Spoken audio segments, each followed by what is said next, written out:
نہ سیاہی کے ہیں دشمن نہ سفیدی کے ہیں دوست، ہم کو آئینہ دکھانا ہے دکھاتے رہیں گے۔ شادی کے بعد ارم جیدی سواتی بن گئی شہناز سمن۔ دونوں لڑکیوں کا کہنا ہے کہ مسلم سماج میں السلام علیکم ورحمۃ اللہ وبرکاتہ۔ میرے پیارے بھائیوں اور دوستوں، ابھی آپ نے اس ویڈیو کو دیکھا، اس میں دو مسلم لڑکیاں اپنے ہندو بوائے فرینڈ کے ساتھ شادی رچا رہی ہیں۔ یہ واقعہ کہاں کا ہے، اس لڑکی کا نام کیا تھا اور کیا رکھا گیا ہے، پوری جانکاری آپ کو ہم اس ویڈیو میں دیں گے، پہلے آپ اس ویڈیو کو دیکھ لیں۔ دوستو، اس طرح کے واقعات ہمارے لیے انتہائی افسوسناک ہے۔ ہمارے ملک میں مسلم لڑکیوں کا ارتداد کا عمل بہت تیزی سے پھیل رہا ہے۔ امت مسلمہ دین سے دوچار ہو رہے ہیں۔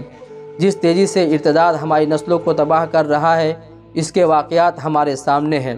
امت مسلمہ بڑے بڑے مسائل سے دوچار ہیں۔ ان میں سے ایک بڑا اور سنگین مسئلہ غیر مسلموں سے مسلم لڑکے اور لڑکی کا شادی کرنا ہے۔ یہ فعل ایک مسلمان کو ارتداد کی دہلیز پر لا کھڑا کر دیتا ہے۔ آئے دن یہ افسردہ واقعات سننے اور پڑھنے کو ملتے رہتے ہیں کہ فلاں مسلم لڑکے اور لڑکی نے فلاں غیر مسلم لڑکی یا لڑکے سے شادی رچا لی۔ سب سے بڑا خطرناک بات یہ ہے کہ مسلم لڑکے اور لڑکی اپنی رضامندی اور خوشدلی سے ایسا کر رہے ہیں اور انہیں اس پر ذرا بھی افسوس نہیں ہوتا۔ یہ واقعہ بریلی کا ہے۔ دو مسلمان لڑکیوں نے اپنا مذہب چھوڑ کر ہندو لڑکے سے شادی کر لی۔ ایک کا نام ارم جیدی ہے جو اب سواتی بن گئی ہے، دوسرے کا نام شہناز ہے جو اپنا نام سمن رکھا ہے۔ ارم جیدی نے آدیش کمار سے شادی کی جبکہ شہناز نے اجے سے شادی کی ہے۔ دونوں شادی ہندو رسم و رواج کے مطابق انجام پائی ہے۔ ان دونوں لڑکیوں کا کہنا ہے کہ ان کا ہندو مذہب میں بڑا یقین ہے۔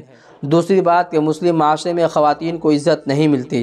مسلمان مرد جب چاہیں 3 طلاق دے کر اپنی بیوی کو چھوڑ دیتے ہیں اور پھر حلالہ کر کے اسے بیوی بنا لیتے ہیں۔ مسلم لڑکیوں کا اس طرح کرنا 3 باتوں کو صاف ظاہر کرتی ہے۔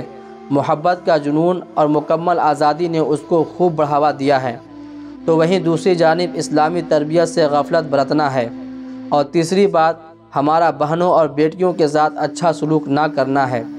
تمام مسلمان بہنوں اور بھائیوں کو اسلام کے دائرے میں رہنے کی ضرورت ہے، شریعت کے تقاضوں پر چلنے کی ضرورت ہے۔ ہماری باتوں سے کچھ سبق حاصل ہوا تو دوستوں کو ضرور شیئر کریں، کچھ اعتراض ہو تو کمنٹ کریں۔ فی امان اللہ۔